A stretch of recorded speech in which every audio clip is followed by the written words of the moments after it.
a barbarian yelling, who won it? Young Spartan, I'ma keep it 300.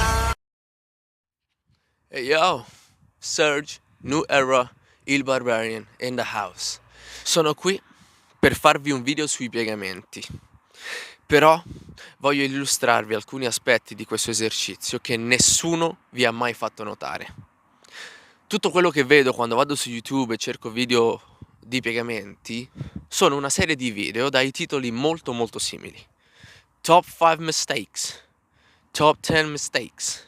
E tutto quello che si vede è la ripetizione delle stesse 4 ovvietà, delle quali alcune a volte, sotto alcuni punti di vista, non sono neanche dei veri e propri errori, ma vengono inserite nel video solo per far numero. Quello che voglio presentarvi io oggi invece sono degli accorgimenti, degli aspetti dell'esecuzione che potete curare e studiare, perché si tratta di vera e propria tecnica, che aumenteranno realmente la vostra prestazione nei piegamenti a partire fin da subito, se siete in grado di applicare bene questi suggerimenti e partite da un punto in cui la vostra esecuzione era la meno ottimizzata possibile.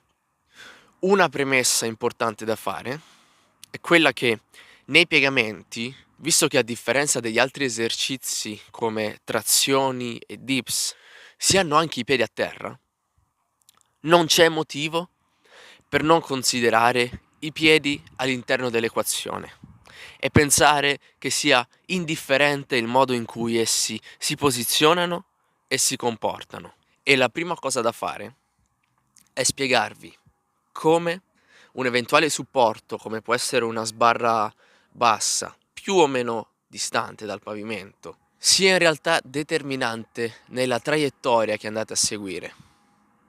Tenete a mente che in qualsiasi esercizio la traiettoria più favorevole è una traiettoria completamente verticale. Qualsiasi deviazione da ciò fa sì che voi dobbiate percorrere più range di movimento, quindi automaticamente vuol dire che dovete lavorare di più.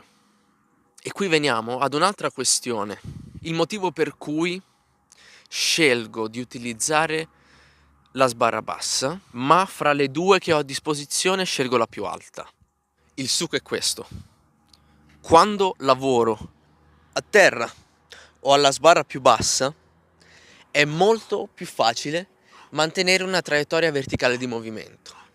Questo perché l'inclinazione che prende il corpo rispetto al pavimento è minima, anche con l'uso della sbarra bassa.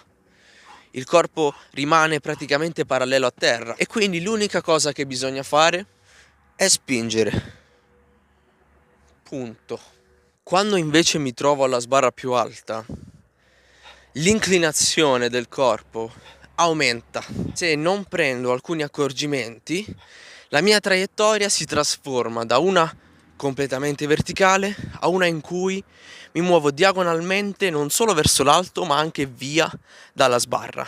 C'è un modo per tornare a muoversi nel modo più ottimale possibile quando si utilizza una sbarra di questa altezza rispetto al pavimento o addirittura superiore, e questo è focalizzarsi sul comportamento dei piedi. Devo ringraziare il mio fratello Ice per avermi dato un'illuminazione anni fa, quando prima lo conobbi, quando, parlando di piegamenti, mi spiegò che nei suoi piegamenti lui non si limitava a spingere esclusivamente attraverso le mani, ma anche attraverso i piedi.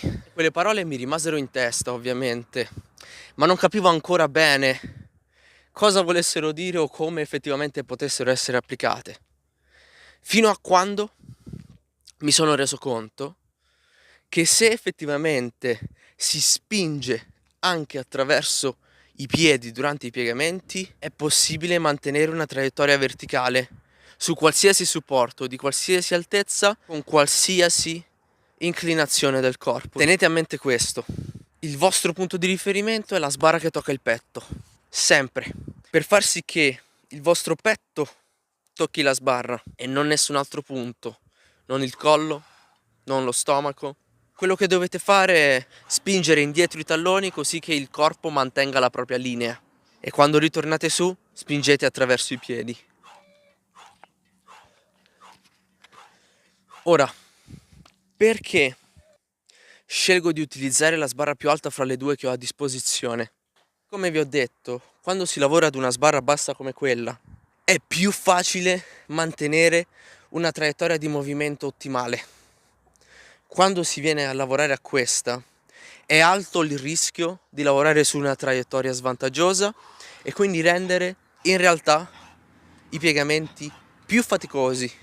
Esiste la possibilità che i piegamenti su sbarra più alta siano meno faticosi, ma c'è bisogno di maggior conoscenza e padronanza tecnica perché sia effettivamente così all'atto pratico. Veniamo al prossimo punto.